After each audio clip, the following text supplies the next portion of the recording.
Recevons ce soir Roger Diouf-Thiam, directeur de l'économie numérique au ministère de la Communication et des Télécommunications et du numérique. Il est avec nous pour expliquer ce que change réellement ce nouveau programme et comment l'État veut structurer l'écosystème sénégalais de l'innovation. Bonsoir Monsieur Thiam, merci d'être avec nous ce soir. Bonsoir à toutes et à tous. Bonsoir Mariama, ravi de te retrouver. Alors, c'est la loi de 2020 qui entre enfin en application avec ce lancement. Mais qu'est-ce que cela change concrètement pour les startups sénégalaises ? Aujourd'hui, tout d'abord, c'est une journée historique. Le Sénégal sort des placards une loi qui a été votée en 2020. Nous avons procédé à un lancement qui a été fait ici à Dakar, mais en simultané dans 7 autres pôles économiques. Donc ça a permis non seulement de mobiliser la couche économique basse, donc les petites entreprises, et aussi de leur proposer le cadre incitatif qui est prévu par cette loi. Et justement, là où se trouve l'innovation, c'est que pour la première fois, l'État du Sénégal accepte et organise les startups, définit juridiquement et au vu de la loi ce que c'est une start-up, et surtout organise l'accompagnement autour d'elle. Là, nous sommes dans une nouvelle ère, une ère où l'État décide de faciliter la vie des petites entreprises. Et très rapidement, avant de poursuivre, comment définissez-vous une start-up ? Concrètement, une start-up doit avoir moins de 8 ans d'existence depuis date de constitution. La start-up doit être en mesure de nous prouver sa capacité à innover, donc de par son produit. Et enfin, la start-up doit être capable de scaler. Ce qu'on appelle scaler, c'est passer à l'échelle. Non seulement vendre ici à Dakar, mais vendre aussi à Ziguinchor, Kaolack, etc. Et ensuite vient la phase d'internationalisation. Et c'est là où je vais faire peut-être une petite transition vers les avantages de ce dispositif. Donc il y a des avantages fiscaux douaniers. L'État décide d'isoler quelque part les petites entreprises, de les accompagner puisqu'ils sont liés tout de suite à des structures d'accompagnement agréées. Et l'État décide de faire un focus et d'investir massivement dans cette couche afin qu'ils grandissent et participent aussi à l'effort de guerre, la mobilisation des ressources endogènes. C'est là où se trouve le challenge, justement. Alors, vous pilotez ce programme, mais qu'est-ce que cela contient ? Écosystème start-up, et quelles jeunes entreprises sont concernées ? Tous les sectoriels sont concernés.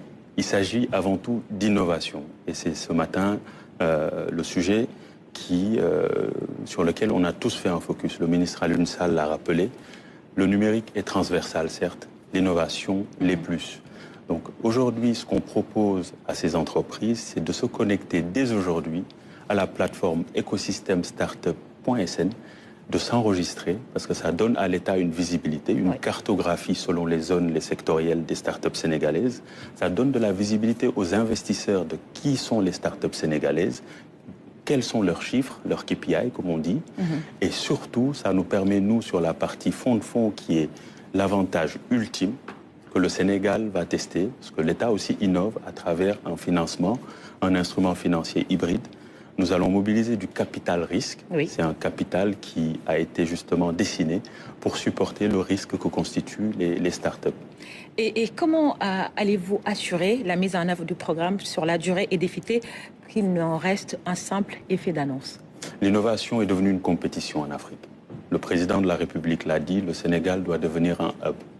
Nous devons attirer les talents, attirer les entreprises. Pour que cela se fasse, il va falloir que l'ACEA, qui est la commission d'évaluation d'appui de coordination, travaille dès demain à la mise en place du règlement intérieur de cette commission et dès demain commence à recenser les projets qui ont été inscrits. Et l'idée que nous avons, c'est d'ici début premier trimestre 2026 de labelliser au maximum de startups, donc d'exécuter les incitants fiscaux douaniers et ensuite de les inclure dans les pipelines des différents deal flows de fonds d'investissement que nous avons recensés. Et d'ailleurs, l'objectif que nous avons, c'est de mobiliser 300 millions de dollars d'ici 3 ans, avec un premier closing en février de 60 millions de dollars. Et nous espérons l'ancrage du fonds 6 de CDC Capital. Et on va parler d'un point qui est essentiel aux startups, l'encadrement qui reste le principal point faible de l'écosystème. Comment comptez-vous accompagner durablement les startups pour renforcer leurs services, mais également leur croissance ? D'où le sens, Mariama, tu l'as compris. Le sens de cette loi, c'est de dire, écoutez, des startups, on en a toujours connu. Des entreprises, des jeunes, une jeunesse qui porte des projets, on l'a toujours connu. Ce qui manquait, c'est l'accompagnement. Comment on organise l'écosystème. Raison pour laquelle nous avons fait le choix d'appeler le label écosystème startup.